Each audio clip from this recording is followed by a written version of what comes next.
I recently went on stage to speak to over 100 people on their limiting belief on making money, on charging a lot of money on sales calls.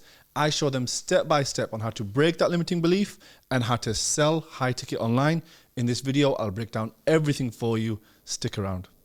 This next speaker, who's rubbed shoulders with the right people. So someone who has helped, was involved in growing Virgin Active to 48 mil in revenue, involved in building like a 7-figure business, multiple 7-figure business for himself, and has invested big and rubbed shoulders with people, like I said, like Alex Hormozi, Ali Abdaal. If you know any of these names, like these are big fucking players. And you've only got to take one look at his Instagram after this to see this guy, when I say he invests big, both not just financially, but mentally, physically, everything.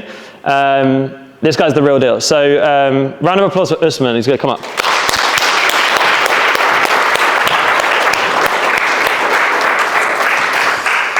How are you guys?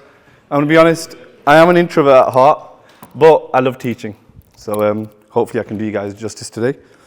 And I want to start with like a big, bold statement.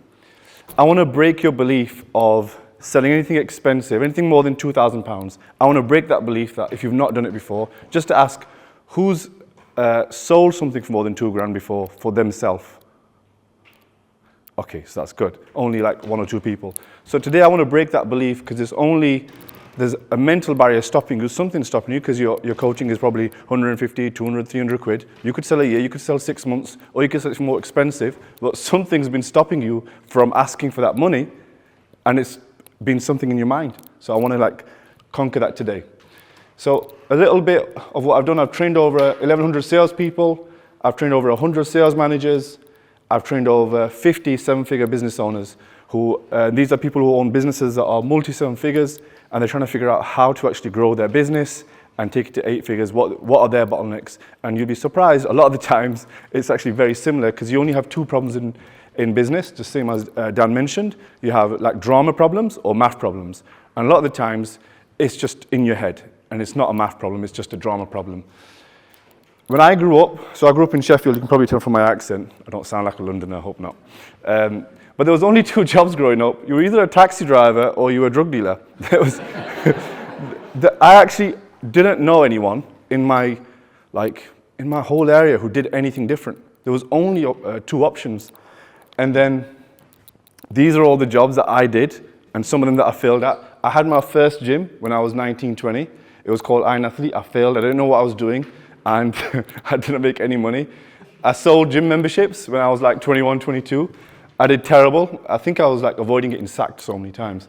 I worked at the O2 shop. I skived every shift, used to come late. I actually just hated working there. I hated authority, which is why I have my own business now. I got qualified as an osteopath. I opened some sports rehab clinics years later, but that wasn't really for me. I worked at River Island. I sold coffee machines, and none of these jobs were for me, but I knew I wanted to do something different. But I actually only found out that you can make a lot of money legally after my mid-20s. I showed you all the legit jobs. And,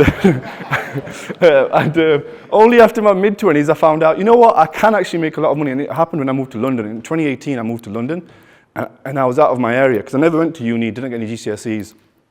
And then when I came to London, I thought, shit, people are making money legally here. I didn't even know it could happen.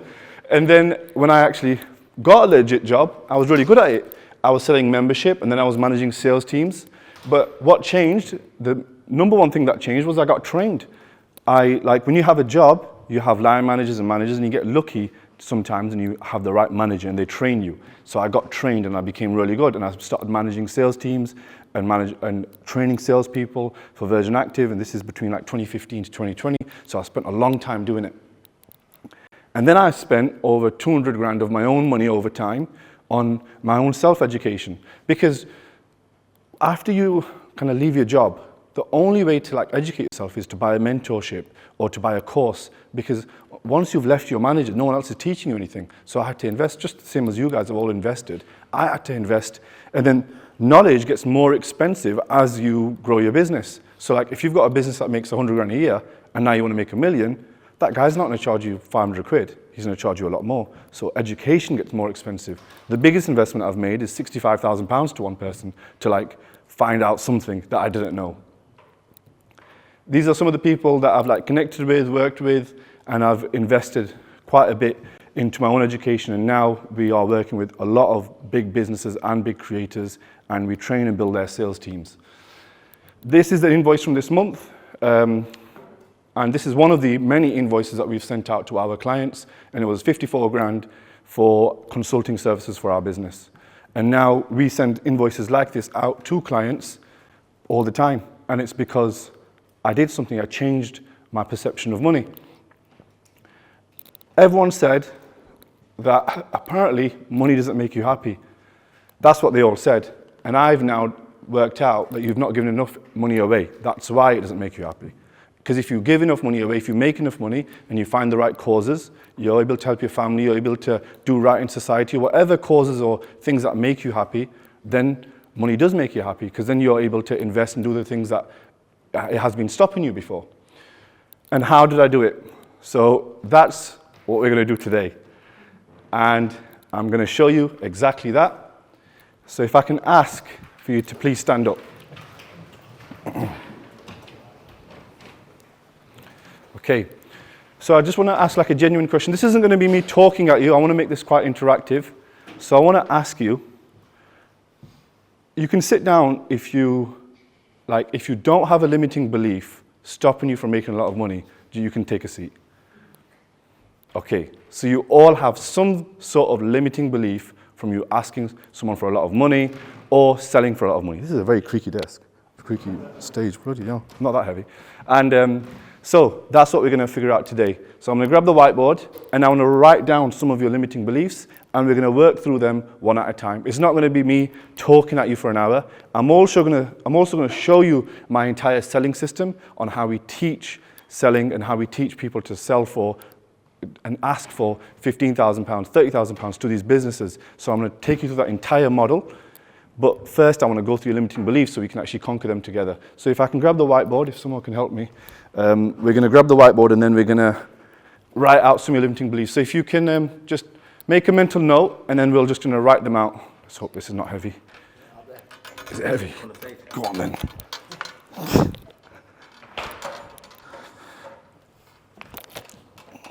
There you go. Thank you. Do you want to give me a limiting belief before you go?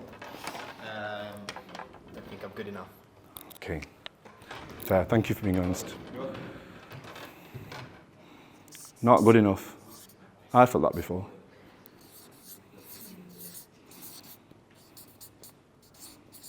Okay. If everyone want to shout out limiting beliefs, and if you shout one out, you can take a seat. Shout out. I'm going to write down as many as I can, maybe like 10. Experience, okay. Not smart enough. Okay. I promise you I'm quite thick as well. If I can do it, you can do it. Not smart enough. People won't pay that. Okay. People won't pay that. This is running out, this pen. Polished enough.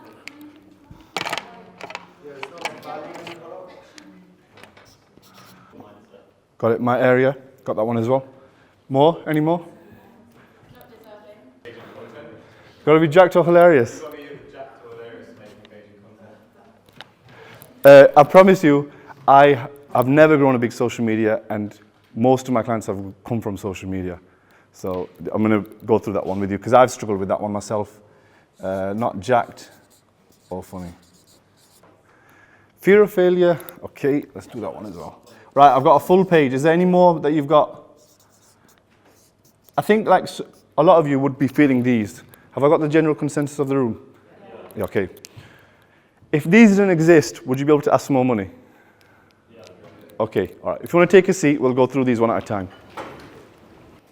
Okay, so I'll go through these limiting beliefs first, and then we're going to go through like a selling system after. So, who said not good enough? Okay. When will you be good enough?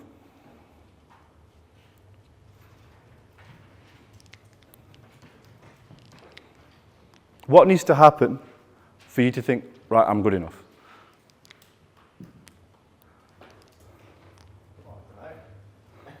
Okay.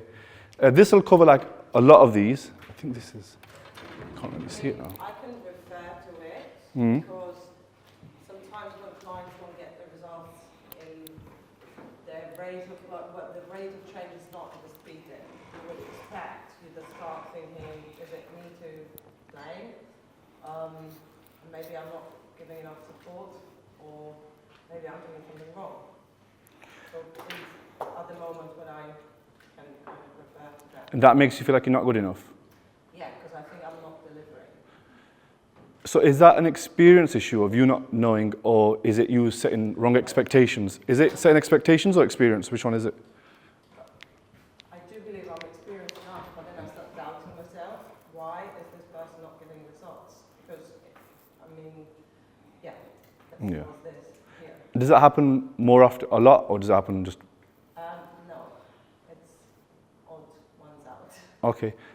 So, but in your business, if the odd one has it, do you know like everyone's body is also different? Yeah. So if the odd person has it, are you now going to doubt yourself? Yeah, that's the self-limiting. Yeah. I've not come on here to like talk at you all. I actually want to have like a conversation, because the best way, the most impactful way to change the way you actually sell, of course I'm going to show you how to sell it technically, what to say on the phone, do this, and go over all those tactics. But the tactics don't mean anything if you still have blockers. So like about not being good enough, like how much knowledge have you got? Like, would you say everything that you know about training? How long have you been a trainer? PT online or? I've only started this year. Okay. I've been training for like 10 years. All right. So over the 10 years, have you like watched a lot of YouTube videos? Have you read a lot of books? What have you done? So how much over that 10 years is that knowledge worth? Would you say? If you was to put it into like a memory stick, even though they don't have it anymore, or put it into something, and then you was to sell that and give it to someone, all the knowledge, every bit of it, how much is it worth? Quite a bit. Okay, yeah. It's worth quite a bit, I agree. But what would you say it's worth? Is it worth more than £1,000? Yeah. All right. Is it worth more than 10 grand? Everything that you know, everything. Yeah. And is it worth more than 100 grand? You give all that knowledge to someone.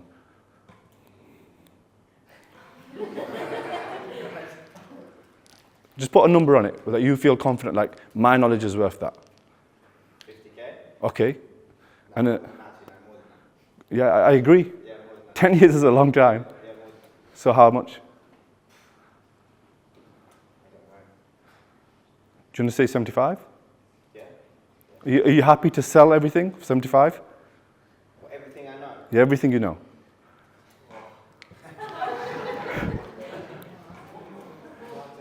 This is a real question for all of you. You just said you're not good enough, and how much is your coaching? What, monthly? Yeah, 150. 150 quid, and now you're saying 75 grand, you're not sure. Put your prices up. I'd say to add to that, I think, I know for myself, although like it's hard to put a number on all your knowledge, Yeah, I think it's that feeling that you know that someone could go elsewhere and probably get a similar like knowledge back from it, if that makes sense. yeah. So it's like knowing where you sit in the market, and you can put yourself at the top, but why would I put myself up there if I know that people can go and get it like for a lot cheaper for the same amount of knowledge? They will go somewhere if you don't do anything about it. It's if you don't call them or text them and influence them, which is a sales call, they're going to go somewhere. So you've actively made a decision not to do it. And like with yours, because I want to focus on that a bit because it's relative to everyone, are you happy with 75 grand for all of your knowledge? Yes. Okay. And have you struggled to sell it at 200 quid? Yeah. Okay, but why is it that you are valuing what you know at 75 grand? Because you told me that number. And then when it comes to charging someone 200 quid, you're hesitant. You don't feel good enough. Yeah. You have the knowledge. And if you've spent 10 years learning, even if it's just a YouTube video, you've taken the time to actually learn it and then implement it for your own body. So let me just turn the screen off so I can see my whiteboard. Experience, who said that? How much experience have you got? Okay, and how much are you charging? Yeah, it's kind of the same question, but like, do you feel like you're charging a fair price, or is you not, do you feel like you should not charging enough? Or? More towards like how these people that have been in the industry for like 10 plus years, like how can you be charging the same as what they're charging if they've been working with clients for that long? If someone's done it longer than you, are they better than you? Or have they got bad habits? Or have they got their own methodology?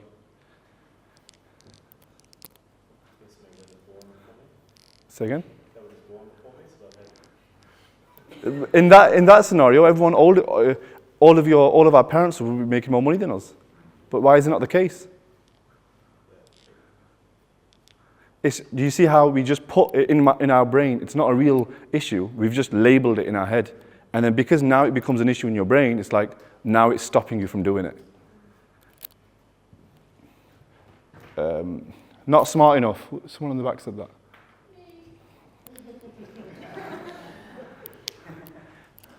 Are you smart enough? Okay, yeah. Okay, that's gone now then. All right. Okay. People won't pay that. Who said that? Why won't people pay it? How many no's have you had? Have you had more than 1,000 no's? No. Have you asked enough people? Are you going to ask more people? Are you going to ask more people? Yeah. Okay. Remember, like, Dan teaches you guys marketing, and the whole point of marketing is it's a magnifying glass. It just amplifies your message. So you get more people to find out about you. So the more people that find out about you, just with, like, the regression of numbers, when enough people find out about you, some of them will buy. And the more skilled you are in speaking to them, even more will buy. So you're just influencing them. You know that invoice I showed you, the 54 grand? I chased the guy since May. So it wasn't pretty. I used to call him 4 or 5 times a week.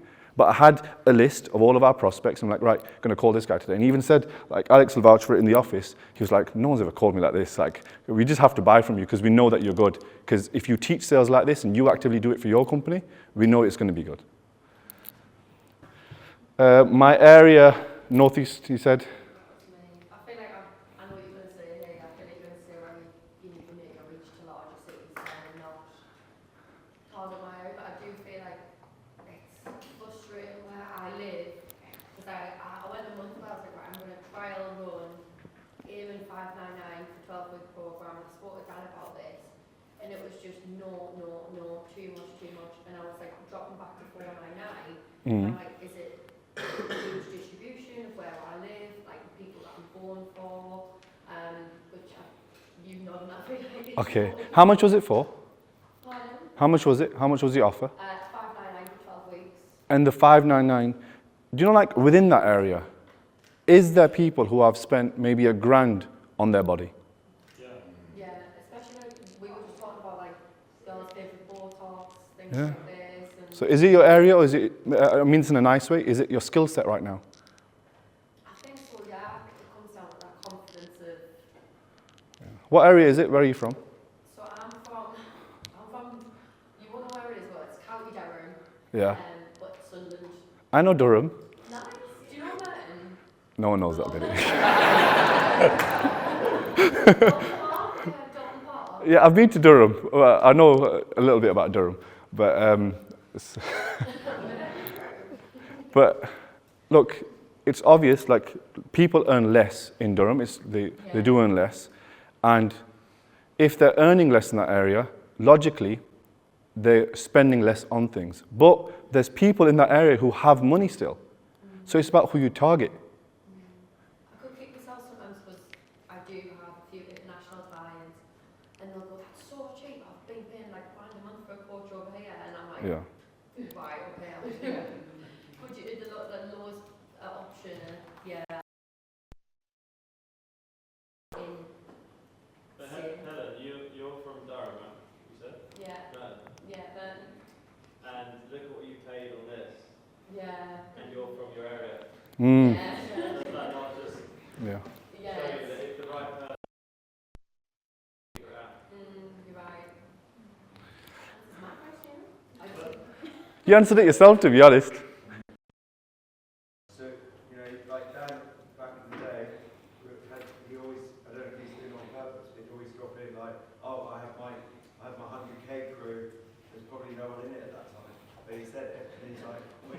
if you get 100k for it. I actually work with a billionaire. And it's like 100k for the year if you're interested. But you still have that really expensive product that you just sort of allude to, no? Yeah, I used to actually always price anchor. So every time I used to present prices, and I'll go through this when we do the bit of the sales training, but imagine I said to you, Ferrari 300 grand, Mercedes 30 grand. The Mercedes has just sounded cheaper now, but 30 grand is not cheap for a lot of people. I just said Ferrari first, I anchored the price really high. So by me anchoring the price and just saying it, it's just made the second thing sound cheaper. So price anchoring is definitely real when you're price presenting. And we'll go through it in the sales training. Not deserving. I feel like if I don't work my arse off to get the money, then someone not deserving of it. Is there someone lazier than you, shitter than you, stupider than you, making more money than you? There you go. Jacked or funny? Okay. I'll be honest, my socials has never grown. I've never had a viral post. And Dev, he manages my DMs, and people message my page and ask to work with me, and they spend a lot of money with us, and I've never been viral. It's just because the messaging is there. How many, what is the barrier here? I just want to understand. Well, I mean, obviously your business is slightly different, I assume. So Why is it different? Don't make excuses for yourself. Well, I mean, being jacked in your content, I assume isn't going to make a difference. But I was an online coach. Okay, sorry. But I assume people who are, I always fear that people who are out there scrolling Instagram looking for a coach, they're going to be looking for people who have the body that they want, and failing that, they're going to be coming across stuff organically, and if it's funny, then they'll be engaged that way. How many guys want to look lean at 10 stone? Look at that physique, because I can tell you, Dev, where are you, Dev? Dev, his goal is to be like 65, 70 kilos lean. He doesn't want to be jacked. And I know that's his goal. So is everyone, you've just labeled everyone wanting to be jacked. I mean, I said when, Yeah. I mean, jacked as in, say, like, in great shape, whatever. Okay. You know, whether that's lean and muscly or, like, massive. What's the message that you promote? What kind of body do you promote? I target people who are kind of, like, new to fitness, like people who've never grown up sporty, never kind of had any interest in fitness, and then, like, they've reached a point where, like, well, actually, I want a piece of that. And so people are new, trying to break into fitness. And do you feel like your physique or your words or your message is enough to inspire and sell to them? Hopefully. Is there something missing? Like, what is it that is missing? I can help you with it. Yeah, I guess I just think even those people who are new to it are still going to be looking down the road to, like, eventually I want to get to that, and they're looking at, you know, guys who are bigger, in better shape, or And have you ever sold to someone who's bought from you, and you don't have that, you're looking at somebody else you're comparing, so have you ever sold to someone who's beginner level and bought because of your words or your physique? I'm really new to it, so Okay. I haven't got my first client yet. It's fair. All, like, fears that I'm trying to overcome. That's really good. I think that's like, that is a real fear that's there, but until you do it, until you do one of them or 5 of them, then it'll go. Stuff like that, it's not like, I don't have like an Instagram quote which is like, if you just hope for it, it'll come. Sometimes you actually have to do it, do the work, and you actually got to sell to people, and then that breaks your belief once people actually receive the value from you. So there's probably some work that to be done, but it's not a mental problem, it's just like physically selling to them. And once you sell, that'll change that belief. So that's like doing the thing would like actually help you. Cool, thank you. That's okay. Not lean enough, that's kind of the same thing, but does that person want to ask about it? I think I said the same thing, not lean enough. Okay. You okay? I kind of wanted to go off the same point. Sure. When, like, in terms of in-person coaching, I struggle a lot with, like, feeling like people look at me and they would rather choose the guy that's bigger or the girl that's, you know, looks, when she's training, she looks like she's more intense, or they see her training and they see me training and like, I think I want to go with her instead because she looks like she's in it more, even if, like, we're training at the exact same intensity, just different, we've got different goals. I just feel like if people were to look at me and look at another person training, they'd choose them So why would someone buy from you? I feel like I can give them like reality, like not everything's like airy fairy, like it doesn't just happen like that. You have to put in the work, you have to graft, and like coming from someone that isn't like, you know, really skinny, thin, like I've been through the journey, I've done the weight loss. Like, And do you tell them that in your message? yeah, I try to like sell to women that like aren't as confident but want to get confident. Yeah, and I think that will, over time, will that not do it? That belief that you have in yourself, because you know that you're good, you have a skill, and you, like I'll ask the same question that I did earlier, is there women out there who look similar to you, who are making more money than you? Yeah. So it's, if it was like everyone struggling, then it'll be different. But I can tell you there's whatever deficiency that you think you have, somebody else has that or even worse, and is making more money than you. And they're just making more money than you just because they'll just ask people for the money. And a lot of the times just asking is like the barrier. Fear of failure. Whose is that one? What's the fear? Fear that they'll pay all that money and then they won't get results. You know, I know that in theory they follow, they follow everything that I tell them to do, they'll get the results. Are you new to coaching? No. Okay. And so someone pays you money for a thing, get me in shape. Do you have a genuine fear deep down that you think you're not going to get them in shape? Yeah, some people. Yeah. Just don't follow itself. And And then I'll try. okay, so it's because it's them. Are you confident enough to say to someone, if you follow everything I say, you will get in shape, and if you don't, you will be in the same spot as you will? And if you do say that, does it make you feel like, all right, I've said my piece now? Because if you give them an actual, if you say what the guarantee is, like Daniel will probably help you design like guarantees in your offer, but if you say this is 100% guaranteed, because if you follow everything I say, it will work. It's exactly what I do with sales teams. It's the same logic when selling something for thousands of pounds, because logically, I could be helping a sales team and the CEO could decide to sack someone. My plan's gone out the window. But the fact that I said, if you follow all this stuff, this will happen, and I can predict it. The same as you can predict it as well. Yeah. Is this helpful to you, going through it like this? Yeah? Okay. Thanks for being really vulnerable, because it's not easy to be able to tell someone what you're struggling with. Let's, Dan, can I get your password over here? And then I'm just going to put this down. I'm going to go through like a selling system with you. Now we're going to learn how to sell. Anything that you're struggling with your business, I can even go through the selling system, and then if you've got any question about your business, even technical, I can go through it as well. Go ahead. So, bit of a weird question, but I come from a family where I picked up a gene where all the men in my family are really bad with money. So,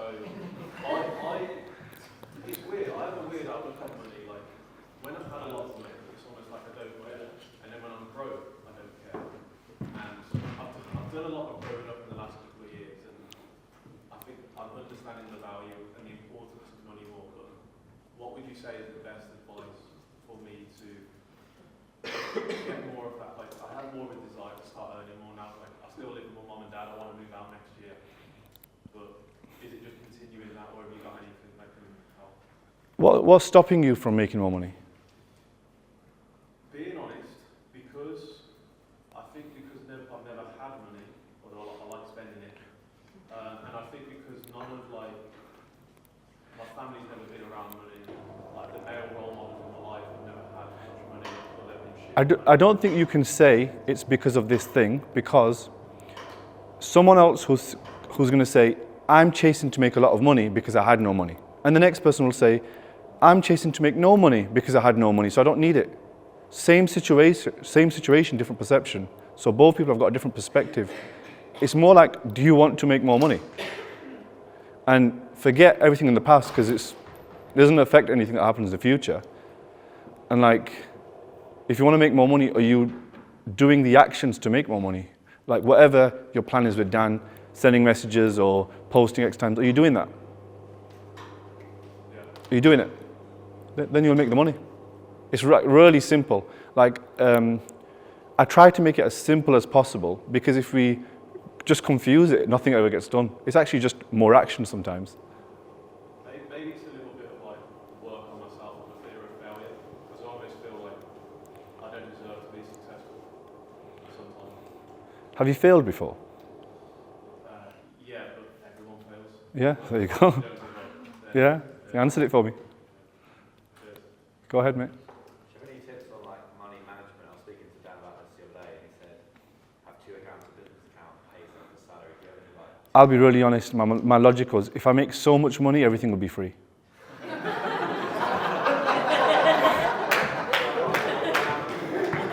That was my logic. Because everyone said to me, 10% on this, 5% there. I just went, if I just make so much money, because I'll be really honest, when I was young, I used to steal from shops, like when I was really young. And I used to steal because I used to justify it to myself by, oh, Nike doesn't need those joggers, look at them, they got loads of money anyway. But then I realized that behavior was stopping me from making money because I was keeping myself poor. And then only when I thought, if I just make so much money, everything's gonna be free anyway.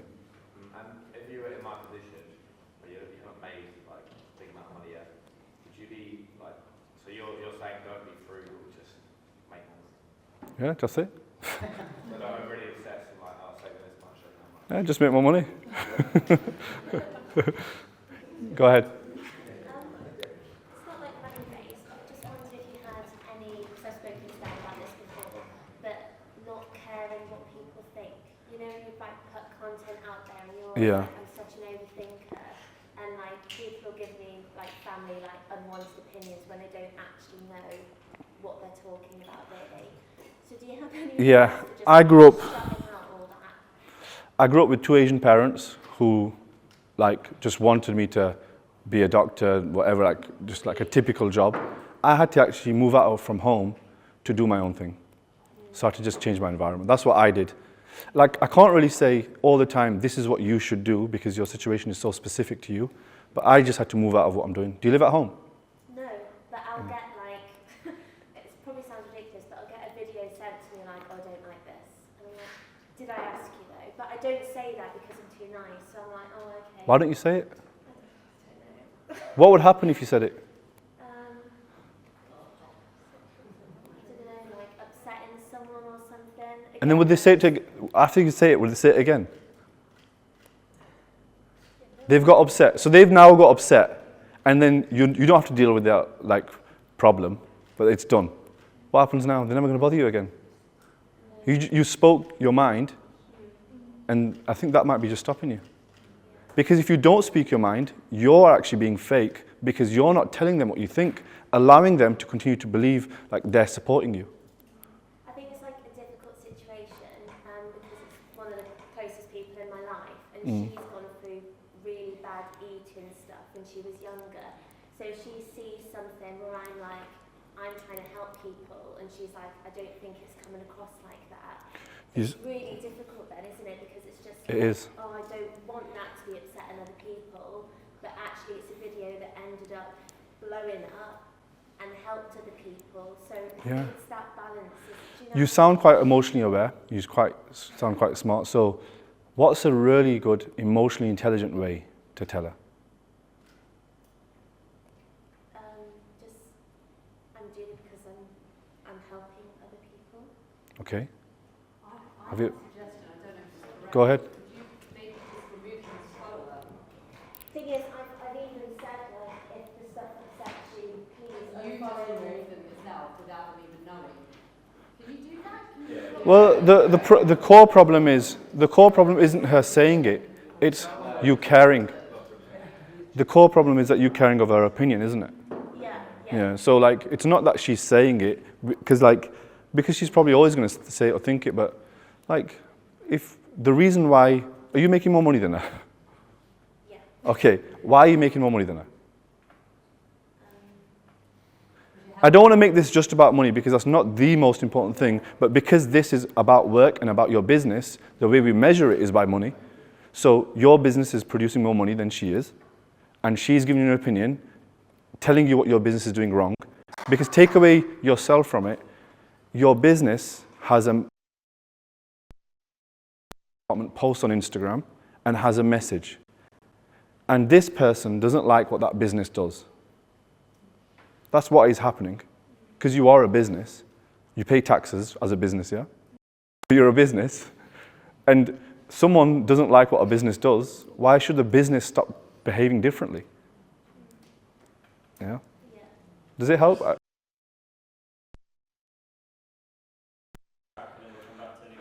Have you got the time? Okay. If you've got the time, I've got the time.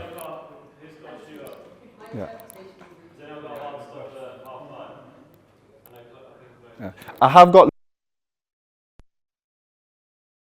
to benefit from it. You had a question? Shall I answer that?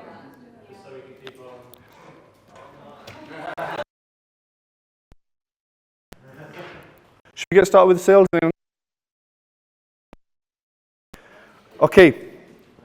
So you probably see different selling techniques, say this if they say that. I'm going to teach you today a flow of how your conversation should go. Any of you are selling without a Zoom call or without an actual, I would say Zoom call, you're really hurting your conversion because your number one job is to influence the person as much as possible. And the best way to influence someone without seeing them in person is to see them, is to hear them.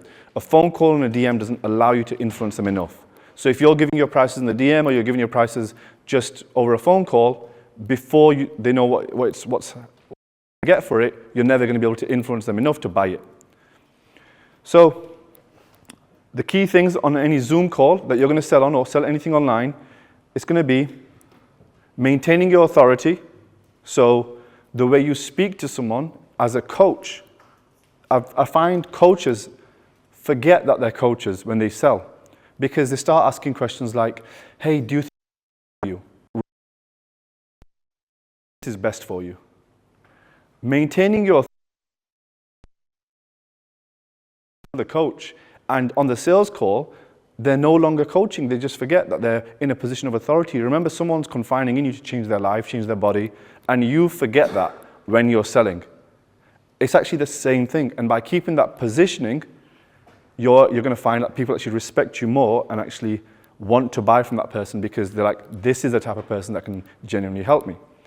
Tonality, so this is the other thing, how you use your tone. I can say the same sentence and just change how I say the tone of one word, and it means something different every single time.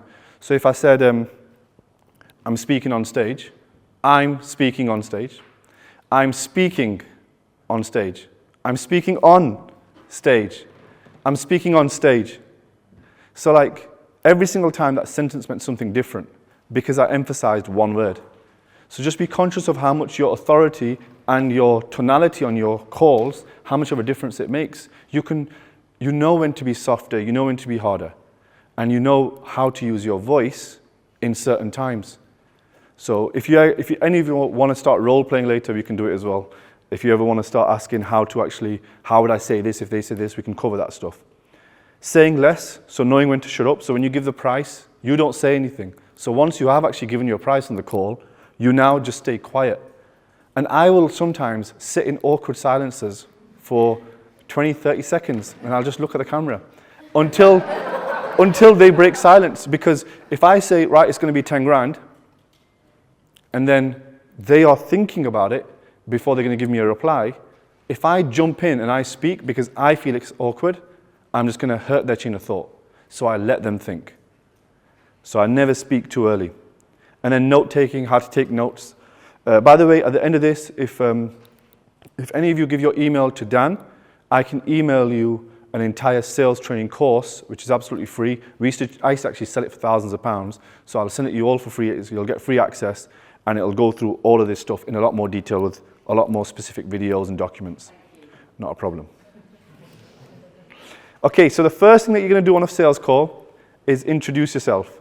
So what most people do on a sales call, so we're here in this first column here.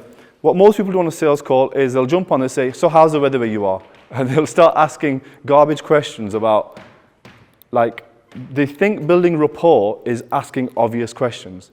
Building rapport is just 20, 30 seconds of, hey, how are you? How's your day? Great. Yeah, I've been busy, just back to back. And then you'll frame the call after that. You're framing the call because you're going to tell them what to expect. Because many people jump onto the call just wanting the price. And by you framing the call in the beginning of the call, you're going to find that people now know the price comes at the end because you've told them the flow of the call. There will be a couple of percent of people that will say, oh, can I just find this out? And you'll say, I don't know because I don't know what you need, but I can tell you right at the end. And you'll stick to that exact script. And framing the call will sound something like, right, I'm going to go over everything about you. I want to learn a bit more about your training history, what you're eating, what you're training, what you kind of really need. And then at the end, if I think that you're a right fit for me, I can give you some options. So that's exactly how I would say it, because that is the honest way of selling. One of our core values in our business is selling with integrity. And selling with integrity means that we don't know if we can help someone until we ask them the right questions. Because you don't know after you ask the right questions, they might say, oh, I have PCOS, or I have endo, or I have this specific condition, and you might not be trained in that. So if you don't know how to specifically help them, how can you actually give them, how can you know that you are going to be able to help them before asking those questions? So you have to frame the call and say, hey, I'm going to find out all these things from you, and then once I know, I'll be able to give you some options. And then the first phase is this column here, which is a situation-based questions. This is probably the longest part of the sales call. So in this call, the whole flow should take you between 30 and 45 minutes. And if it's super quick, if your sales calls are 15, 20 minutes, it just means that you've not got depth of that person. You don't understand them enough. So this phase here can take 10 minutes because it's about finding their core why, finding their core belief. If I can just give you an example about someone's deeper why, can anyone tell me something expensive they bought recently? Anything? Go ahead. Camper van, nice. What was the van? Sick. How much was it? 25K. All right, nice investment and a nice van. So that van, why did you buy it? Because it was the exact spec I wanted. It was built by a large quality control guy, and it was just sick. So. Okay, so you bought it for the spec? Yeah. Okay, and now, how did you feel? Did you pick it up from like a secondary seller? How did you get it? Yeah, the guy built it himself. Okay, and then when you picked it up, and then you got in the van, and you were driving home after you've just sent him that 25 grand, can you tell me what emotions you felt, specifically? Just excited for the future because I know all the cool trips I'm going to go. Yeah. With my dog. Nice. Opportunities it's going to present for me to go to Nürburgring, to go to Switzerland, to go to Spain for the winter, all these cool things I can do. So that van is now going to let you have more time with your dog, and you're going to be able to go to all these amazing places. And how does that connect to you as a person? Why do you want to go to all these places? Just, I've got a massive quest for knowledge. I enjoy the experiences. I very much dislike doing the same thing over and over again. Yeah. I'm bored very quickly, so it just gives me the opportunity to expand my horizons and just develop myself as a person. And do you know when you develop yourself as a person and you expand your horizons and you travel, and do you know what that makes you feel like, really like internally? What is that thing? Because we're chemical beings, serotonin, oxytocin, dopamine. You're doing it for a chemical release. What is it? Which one is it? What is it that you're going to feel? Like what emotion? Happiness, content. Yeah. And if you never felt that thing, happiness and content from traveling with your dog and doing all that, would you have bought that van? Probably not, no. So when I said to you, why did you buy the van? You mentioned the spec. You mentioned the what. But it turns out it was a deeper why. So when you buy something, if you notice, like if you've seen like Apple's new event, they did an event recently and it was like a new camera. Every year the phones change just slightly. And they said like, it's a 48 megapixel camera. Did they say, this camera has a 48 megapixel camera? Or did they say, we believe everyone should be able to share the best memories with their friends and family, so we have a 48 megapixel camera? They tell you the deeper why, and then they tell you the what. And another example is, if you think of like MasterCard, they used to have this advert where these horses are running the desert. And MasterCard never said, oh, it's 3% APR. They said, freedom, being able to access your money anywhere you are, being able to do what you want on your own time. So it's the why you buy things, not the what. And now, how many times do you sell coaching and you speak to someone and you'll say, so how much weight do you want to lose? Okay, nice, you want to lose 10 kilos, and how long do you want to lose it for? Or have you asked, so why do you want to lose the weight? Well, when I picked my son up the other day, it turned out that like he was actually really heavy and I got tired. And what did that make you feel like? Do you see, we buy things because of the deeper why, and why it's emotionally important to us, and that's the thing that we need to work out in the start of the sales call. So in the first thing that we have to work out is by asking the broadest question. So like, what's the biggest challenge that you have right now? They're going to say, I'll be wanting to lose the weight. They're going to always answer with the what first, just like my friend did here. And he said it was the spec. But then when you dive deeper, it turns out it's so many other things. There's so much more to it. And I'll tell you this, if someone ever tells you on a sales call, well, I need to lose this weight because I've been on blood pressure medication, and if I don't lose the weight, I'm not going to live as long, they're not going to get to the end of the call when you say 200 quid, I can't do it. It's because you uncovered the real reason why they're there. And that's what makes it easy to sell. And by working out their deeper reason, their deeper why, and the emotional reason, you'll figure it out with them. Go ahead. What do you say to someone who feels like spending up front that's not really giving you? Just speak up a bit louder, I'm just struggling to hear you. Speak louder? Yeah, please. Yes, what would you say to someone who you feel like putting up front and not really telling you, being really like honest about Yeah. it? So that does happen. It's an A-type personality that you get someone who's direct and is like, not really, you've asked them why a few times, and that happens many times. So all you would do is you would just stop and you would say, hey, I want to be able to work out if I can coach you. Currently, I can't seem to connect, and I don't feel like we're aligned really. Can you help me a bit more? That's all I would say.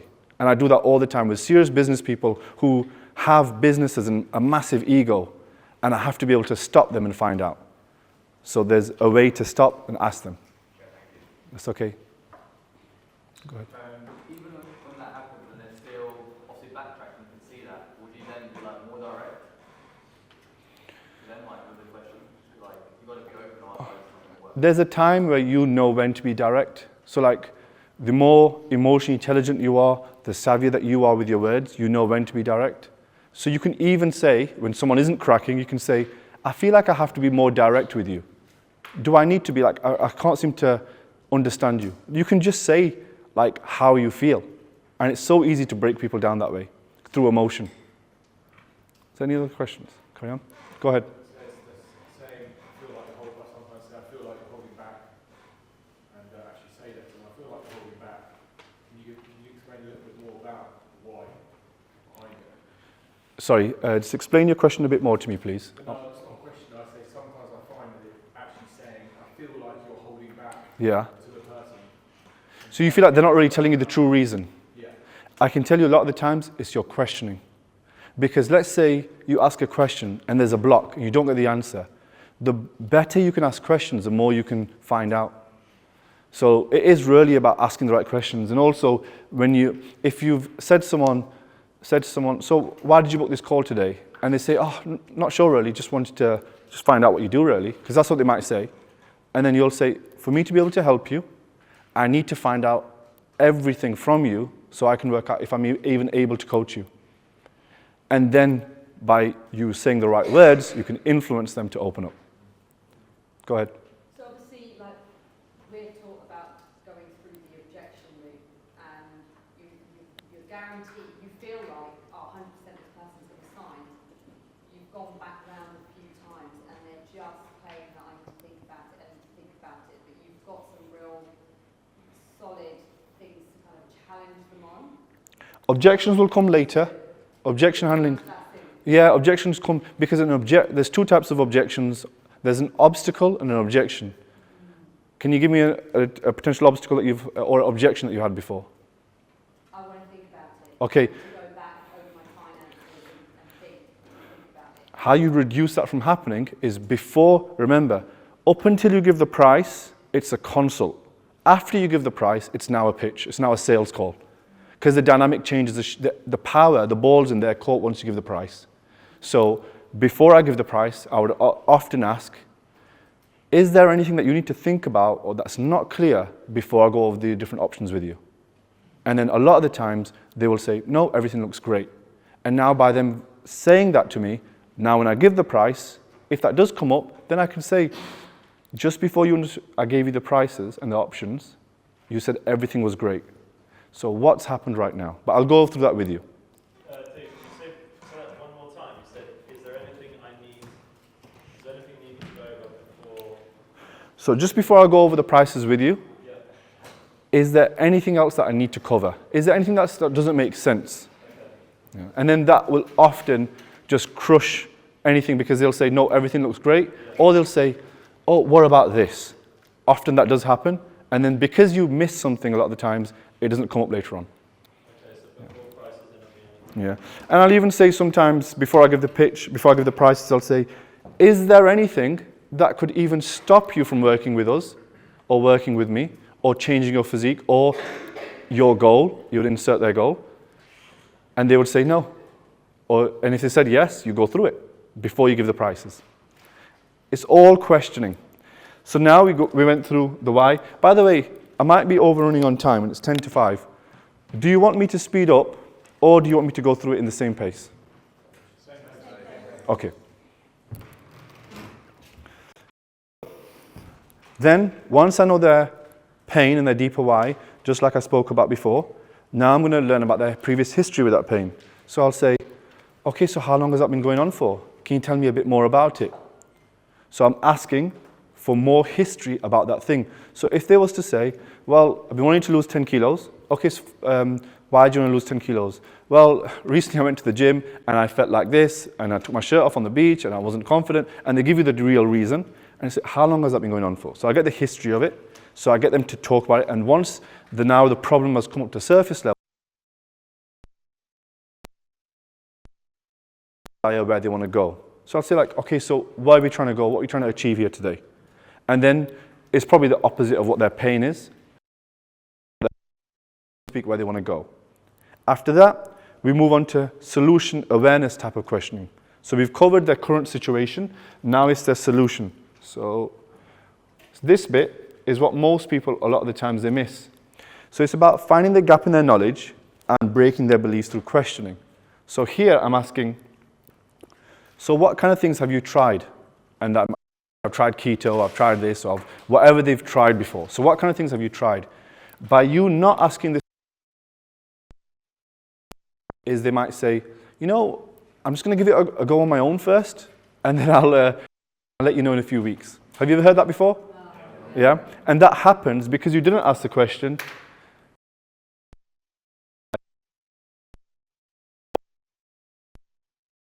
And they'll tell you why they can't do it alone.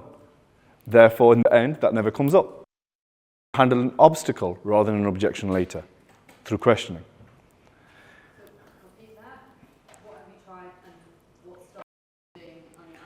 Yeah, so like what kind of things have you... It's just about asking all the right questions about what they've tried before. So what kind of things have you tried before? And you might say, and how was that? Was that good? Did it work? Okay. And if you weren't getting a coach, what would you be doing? Because you now know their core problem. And let's say in this scenario, it's, I want to look like I've got abs. You might say, okay, so how come you can't get the abs yourself? Why do you need a coach? And now that later on, it won't come up with that objection later. And now, after I go through the solution awareness questions, I move on to, so by the way, just to go through the timeline, how it would look on a sales call. The intro, so this first bit here, has probably taken me like a minute, less than a minute. This bit might be the bulk of the call, which could be like up to 10 minutes. I want to get true depth, and this is like really deep diving into questioning. Most people find this hard because they think these are real sensitive questions. But you're trying to coach them, you're trying to change their life, you're trying to change their physique. You've got to be able to know how to ask these questions in a very intelligent way. Then it's the solution awareness questions. So what kind of things have they tried? And this bit's just a couple of minutes. So by now you're like halfway through the call. And now it's the cost of inaction. So Dan spoke about this earlier on, where he said, what happens if you don't do it? Now, if you ask someone who has told you like all these things they're struggling with, and you ask them with a lot of pressure, so what happens if you don't change this? What happens if you don't do it?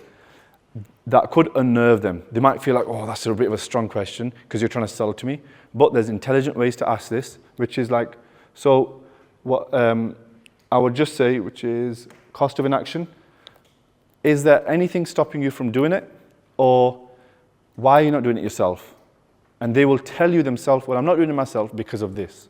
Okay, and if you're still wanting to press them in a lot softer way, you can just say, so is this something that you want to fix in a couple of months?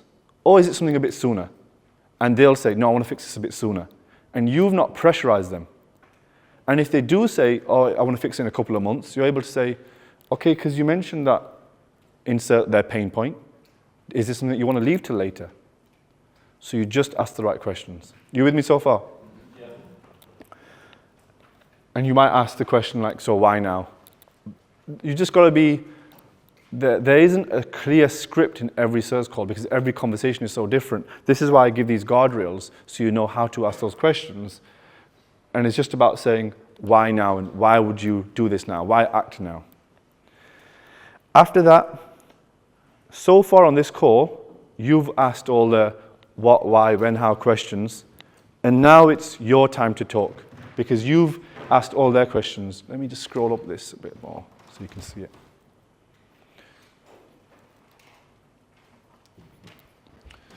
So now you're at the commitment stage. Let's move it a bit more, you can see it.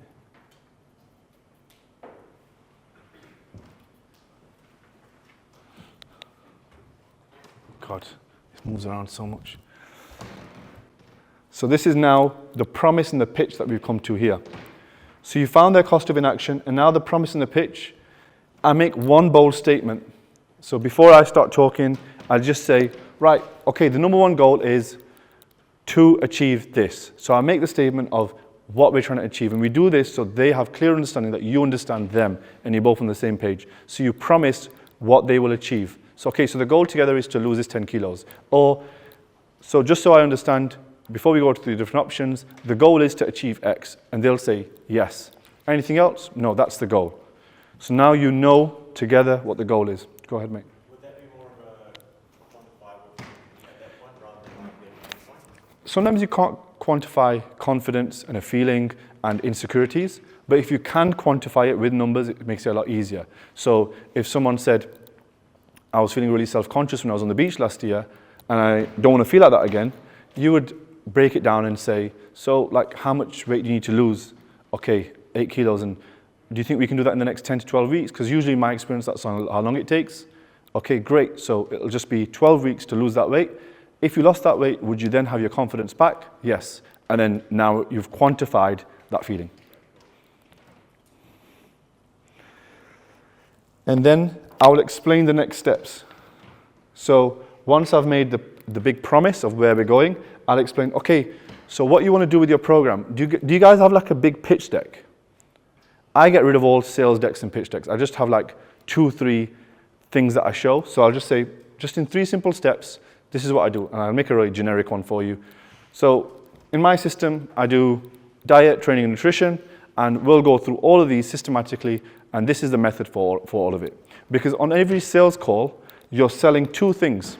You're selling 1, their goal, and 2, you're selling your method. Because your method is all different. Every one of you have a different method on how you train someone. Yes, it might be different, yes, it might be similar in some ways, but your method is what you actually sell. Go ahead. So some of us have been doing something where we do a triage form, a bit like an application form, then send them a video that talks about the method. Yeah. And then get them on the sales call. Yeah, great. And now when they come onto the sales call, that method that you actually sent to them on that video, they're now warmed up to it. They've seen it before. Yeah. And now when you're framing the call very early on, you might jump onto the call. Did you get to watch that video? Yes, okay, great. And did it make sense? Nice. I'll go through some questions with you, and then towards the end, I will work out if that method does work for what you need. So you link it all together. Any questions? All good? Okay. So then I explain those steps, and I explain how. So I'll say, okay, so how it will work will be, you'll get your initial check-in with me. I'll get you everything over in the next 48 hours after some questionnaires, after the questions filled out, whatever your method is, everyone's going to be quite different. But a great tip here is, If you tell them, I'll send you a questionnaire for everything about you, and I'll get you a diet sent over in the next 72 hours, I'll always say more, and I'll send it to them quicker, because it stops buyer's remorse, it'll stop refunds. So I always say, I'll get you everything over with a diet within 48 hours, and then I'll just send it to them within 2 hours and say, just wanted to take the time and do it for you a bit sooner. And instantly, you've gone above expectation already, and it helps that sale stay secure, and it helps upgrades later on as well. So you explain your how and your feature. So this is what my program has. This is the bit where most people spend too much time. They show their Trainerize app, or they show this app, and they do an entire screen share for about 30 minutes, and it doesn't matter. You just tell them what the features are. They're not really there for the features. No one cares about your customized app, I promise you. They all just care about if you can fix them if you can get their goal for them, can help them achieve their goal. So you'll show them the how and the features within like a minute, 2 minutes, so they know how the system works. And then you'll say, because some people are feature buyers, they're feature-based buyers. They're people that actually want to see tech. And you'll say to them, is there any specific features that you want to see, or anything that I've missed? No? Great, and then move on. And some people, probably 10% of people will say, can you just show me that app again, and just show me how it works, and just show me your system, and then you'll go into more detail, because they've asked. But you always verify if they're interested in feature-based buying. And then you create scarcity and urgency and bonuses. The reason why you do that here is if you give the price and then you say 5 spaces left, 10 spaces left, it sounds like a selling technique. If you say it before the prices, it's genuine. So, and the truth is, you all have a capacity of how many clients you can take on before your service drops, or you have to hire another coach. So I think a coach, if you're online coaching, a normal format of weekly check-ins, after about 60 or 70 clients, your service does decline slightly. It's just fact, it's just the rule of numbers, unless you're a machine and you work 12 hours, because each check-in, from experience, each check-in takes you about 17 minutes. Each client takes you about 17 minutes per week to manage. Messages here and there, check-in, Loom video, whatever format that you do, it's an average of 17 minutes. So if you have 50 odd clients, I know roughly how much time that takes with the content that you would make in the week. So I can quantify how much time that actually takes you. And that's why you know someone's not doing enough marketing when they have no clients and no business, because you should just be doing more marketing. But I digress. So scarcity, urgency, and bonuses is more about, okay, so if you do this now, you will also get this.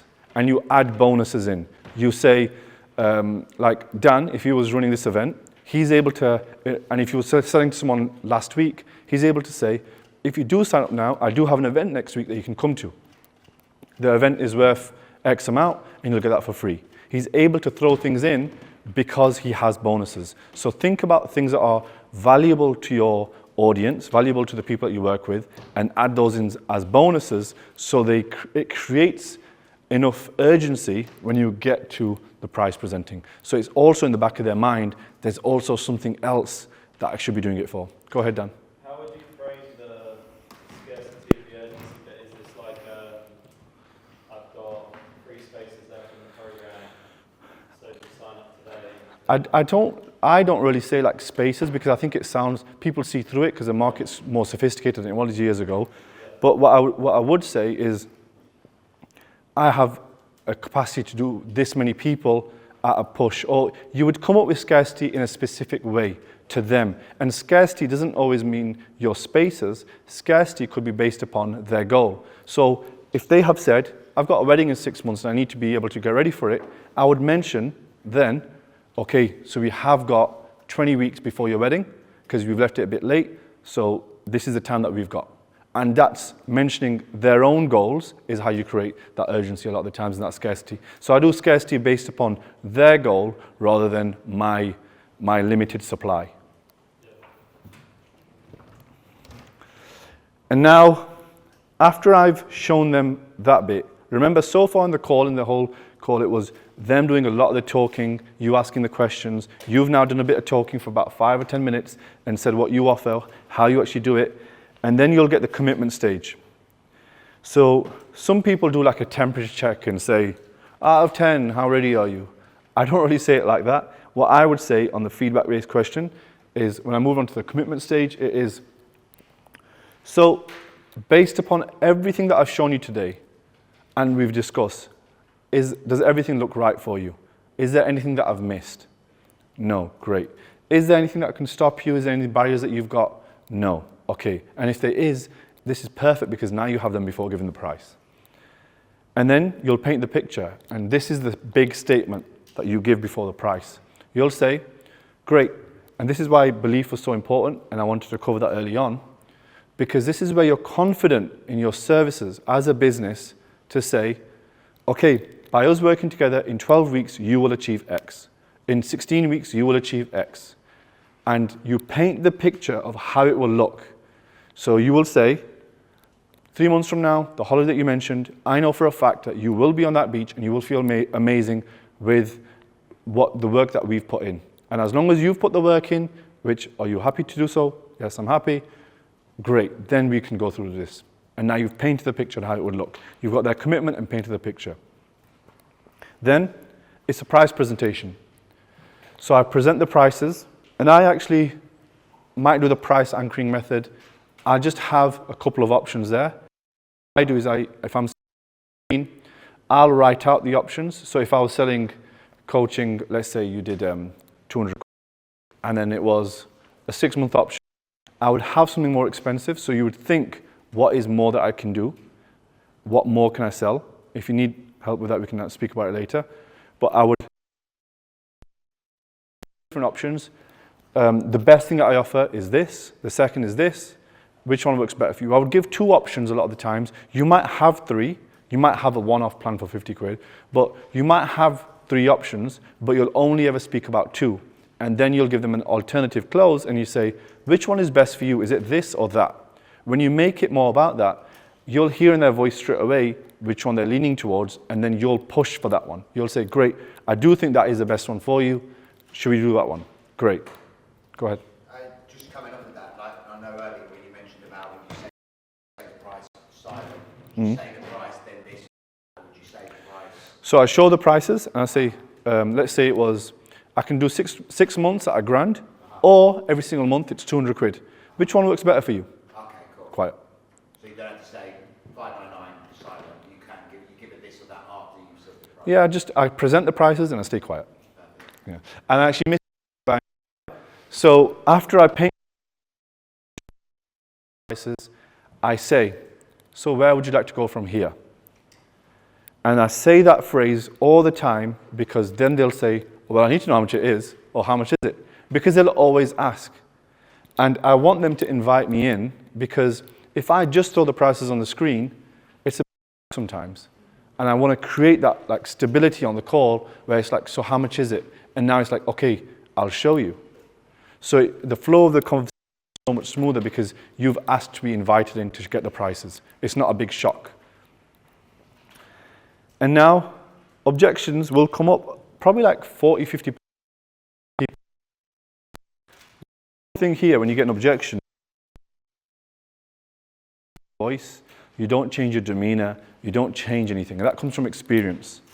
And what I will tell you, there's only ever 3 objections. There's uncertainty-based objections, which are, I'm not sure, and there's something they're not sure about. There's something that you've missed, something they're not sure, something that's in their mind which is stopping them. They're unsure about it. There's finances, and there's spouse and partner. These 2 are often smokescreen objections. So what that means is, there is something here, but these are way more comfortable to share because it's way tougher being vulnerable. So I will say, don't think I can afford it really, when it was about, I'm not sure if it'll work for me. I'm not sure there was some deeper reason. At times it is price, but probably like 80% of the time these are like smokescreen objections. And then how you actually question through them and go through them is another training, and you'll get access to that training, the objection handling training as well. But really by asking all these questions, so when they say spouse, partner, you know what to say and how to go through it in that certain flow. And if you have questions, you can ask. That is how a normal sales call will go. And then with that structure, the number one thing that will happen is you will influence people far more because it has a flow to it. And the more you do it, the better you'll get at it. And then the more of a feel that you get of people. Because if you all have a niche, all of your prospects tend to have similar problems, because that's why you have that solution. And then you're able to have more of these conversations within a structure, and you're able to just influence people far more. Go ahead. So I just want to know, obviously, two budget options, like either 12 weeks for $599, or would you rather go for that a month for this, for example? But then once they're like, right, that's too much, I have that issue of being like, right, well, I've got this budget option, but then when they're like, what's the difference between the two? I feel like that comparison, like how do I make it sound good that there's no difference between the two? Should we go through it together? Yeah. Okay. So, do you want to give me the objection? So, let's say for example, let's go, right, so we've got this path, would you like to go for 12 weeks for $499, or would you like to go and split the payment? Really do it. I want you to really do it. Really present it to me, so we can actually go through it together. Right, so... Do you want me to present to you? Yeah, like... Okay. Start now. Okay. So I've got two different options. You can do $599, and that'll be for 3 months. Or we can do £250 for every single month. Which one works better for you? They don't really in line with my budget at all, really. Okay. Which part, does it seem too much for you? Is it too expensive, or is it something, you want to tell me a bit more about what you think? It's just too expensive, especially for the month. Okay. And is the price the only thing stopping you? Yes. Okay, so if it wasn't the price, we're good on everything else.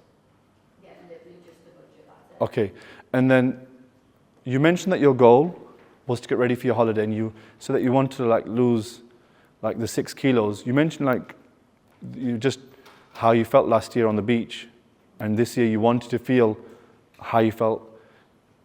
If I click my fingers and you had that feeling on the beach that we spoke about, and it would cost you 600 quid, would it have been worth it for you? It would, but is there no other options at all other than this payment option? Because you did say that there was budget options, but this budget option Yeah. is not aligned with me. There will be an option, will be like, you know where I showed you those 3 options where I said there's a one-off plan? But our goal was to get you towards your goal. So to get you to that goal, which one would you prefer? Would you prefer something where you just get a smaller plan, you just go do it yourself? Or would you like the best possible chance to achieve it? And I can actually 100% guarantee that if you go through this plan and you do everything on the plan, you will lose that 6 kilos that we spoke about. Would it be worth it for you? Yes. Okay. And sometimes people aren't as easy as just to say yes. I know you might be saying it in our role play, but it might just be that you've influenced them to still buy something smaller, or you might have to discount it, because once I clarified in the beginning, it was only the price. Now we're in a really safe place, because now I know we just have to negotiate. And in a negotiation, the person who can handle the most awkwardness wins. So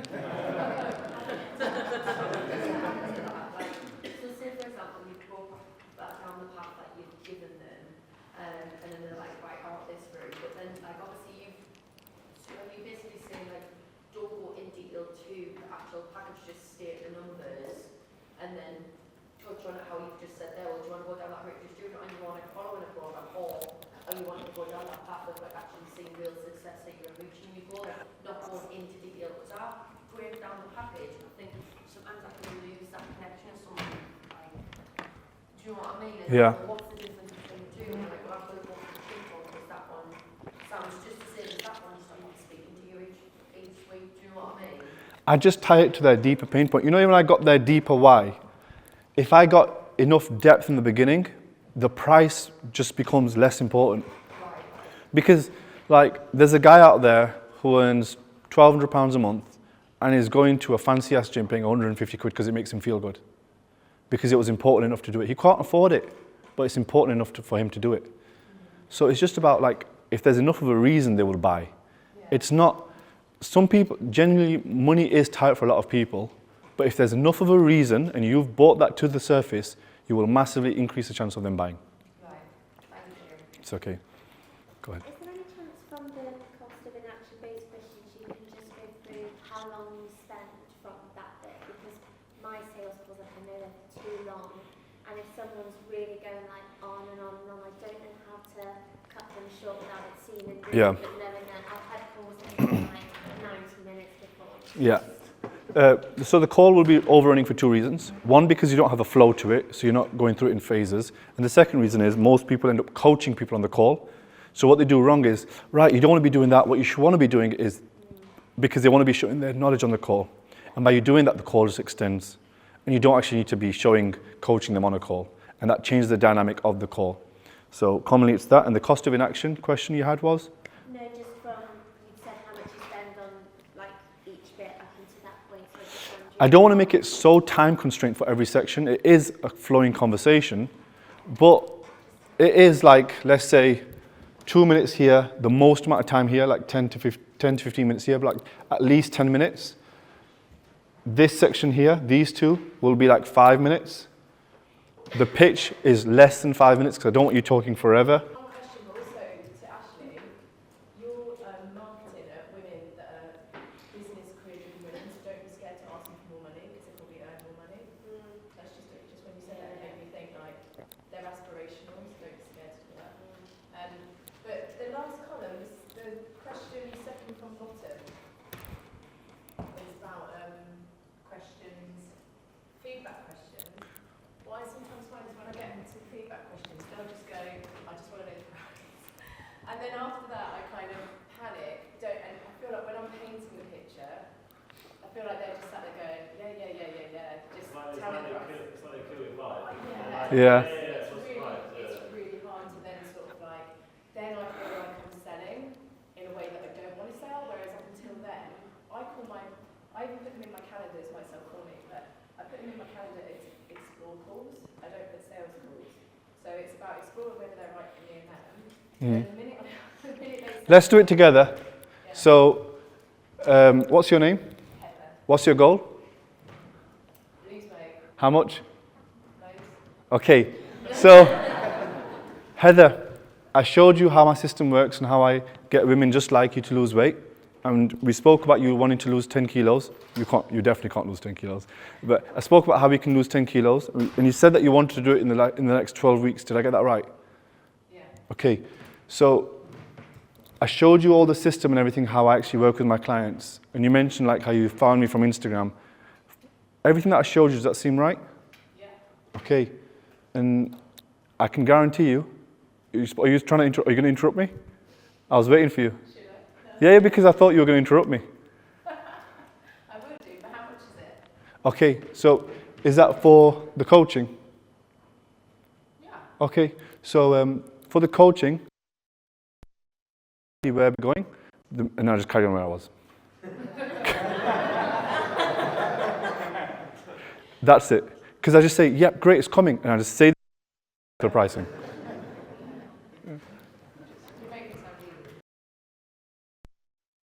Go ahead.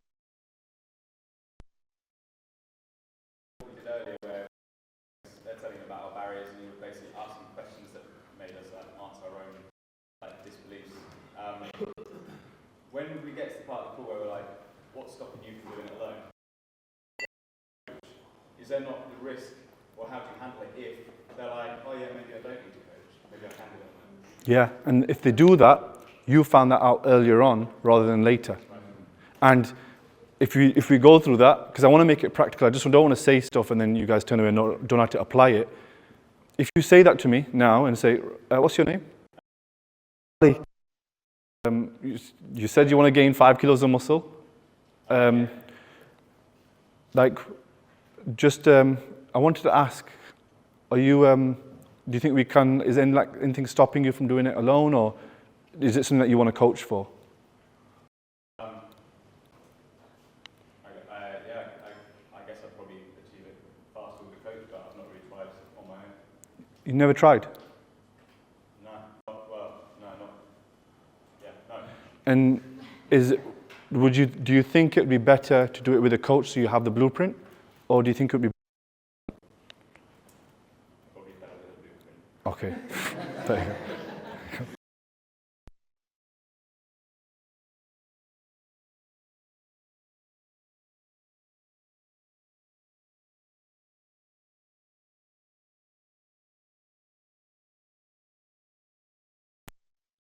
when I need to.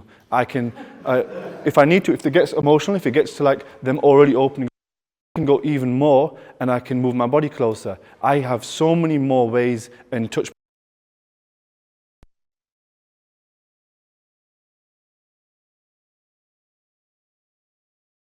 Rapport properly, you know, it's just so much easier. Like if I'm sitting opposite them and I lean in, it makes the dynamic of the conversation changes. I think what Ethan's saying is she's probably thinking, correct me if I'm wrong, that the actual training bit of the session and then you've got 15 minutes to quickly round this that. probably would be like a 45-minute call. Yeah, don't leave 15 minutes. Yeah, like you've got 20 minutes max at the end of the session. Yeah, but why are you leaving 20 minutes? Why are you not leaving 40? Because the way that mind you works, you've got 45 minutes to do the session, and you've got your next one, or you've got your shift. Okay, so when you're selling for somebody else, you're on their system, not yours. This is about building your system. So It's like I'm getting my clients, but obviously they allow 45 minutes per intro session. So could you not, would it be better if you blocked out one session and then said, because if you did a consult and you did like a free trial or whatever format you're selling with, after that you would block out the next bit and say, right, that might be admin and finishing off that session. So, yeah?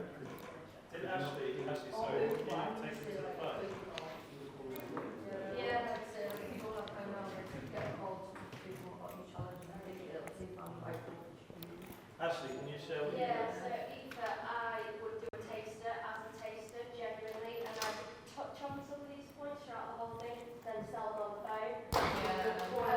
Are you against learning more about how I can help you achieve X? No, that would be great. Right, let's jump on a phone call. I'll teach you how I work. It's a yes or a no, see how you think. And that's it. And then I just get them on the phone. Yeah, and you know that entire PT session of 45 minutes? You could actually cover all this in that session. So when they're doing their exercise, you ask them a question. In between sets, you ask a question. By the end of that PT session, yeah. Do you know when I first had my gym, the way I was taught to sell in a PT session was do every exercise that involves two people. So if it's a sit-up, make sure it's a ball. You throw it to them. That way they can never do it without you.